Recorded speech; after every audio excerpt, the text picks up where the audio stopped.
Mr. Owens. Thank you, Mr. Chairwoman, and witnesses for appearing before our committee today. I first want to take a moment to say that my constituents from Utah have some serious concerns about the Department of Justice suing Texas because the Biden administration doesn't like one of its laws.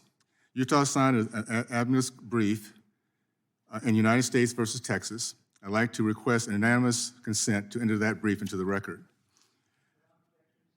Thank you. I'd like to share my perspective on the devastating impact abortion has had on my community. In June of this year, I wrote an op-ed on why Planned Parenthood is the greatest threat to Black lives in America. I'd like to request an unanimous consent to enter that full piece into the record. Here's a few highlights. The highlight in a recent weekend edition of the New York Times was stark. I'm the head of Planned Parenthood. We're done making excuses for our founder. The author of this article, Alexis Miguel Johnson, said that her organization, the largest provider of abortion in the United States and perhaps the world, would have to reckon with Margaret Sanger and her association with the white supremacist groups and eugenics. It's important to acknowledge Sanger's views on Planned Parenthood's use of birth control to eliminate those she considered nothing but human weeds. What does targeting a race as human weeds look like? Black women represent 6% of America's population, and yet make up 40% of women who end up on the operation table of a wealthy abortionist. 20 million Black babies have been exterminated over the last 40 years, represents 40% of my race that's viewed by the left as nothing but human weeds. In the civilized country, the death of 40 million Black innocent babies, in combination with over 60 million babies of all race and colors, will be considered genocide. The left considers this medical care. And the death of all these innocents is love and blessings.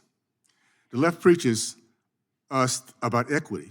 Where's the equity when the lowest percentage of Americans are killed at a higher rate than the majority race? Today in the US, the abortion rate of African-American women is over 3 times that of white women. From 2000 to 2010, African-Americans, as a percentage of the total US population, dropped 1/7.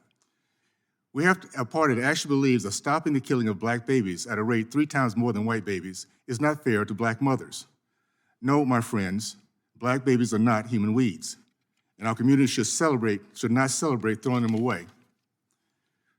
Black mothers would love their children as much as white mothers if they're only taught at a young age that it's not cool to abort them.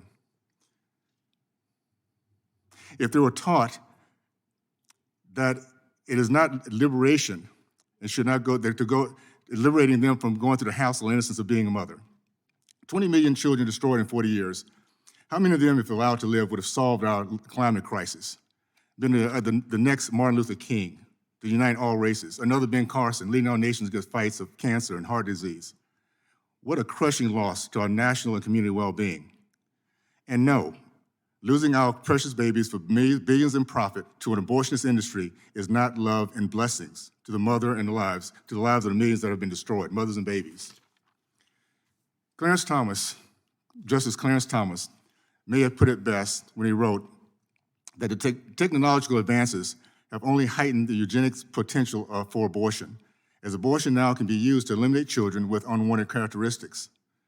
This law and other laws like it promote the state's compelling interest of preventing abortion from becoming a tool of modern-day eugenics. I'm the father of 6 children, 15 grandchildren. My life has been one, like everyone in here, has gone up and down, from being a Super Bowl champion to losing everything, going through bankruptcy, living in a 1-bedroom basement apartment in Brooklyn with 4 kids. We chose to have another 2 because we believe in the blessings of the eternal life of families. I'm going to give a message to those who are listening. Do not listen to the dark message of hopelessness. The tough times you might go through are temporary. The life that you give to your children, what you build as families, is eternal. There's nothing like the memories I now share and believing it's not playing on a football field that makes a difference today. It's watching my 6 kids, my 15 grandkids, how tight, how close we are, how much we enjoy our company, and the pride I have in what they've done to raise their kids. That's the legacy of moms and dads. That's the legacy of many moms will never, ever have because they've been taught that killing their baby is cool. and many dads will not have because they've been taught it's better to go to abortion center than to man up and take care of their child. Vote for life. Live your life. I give back my time.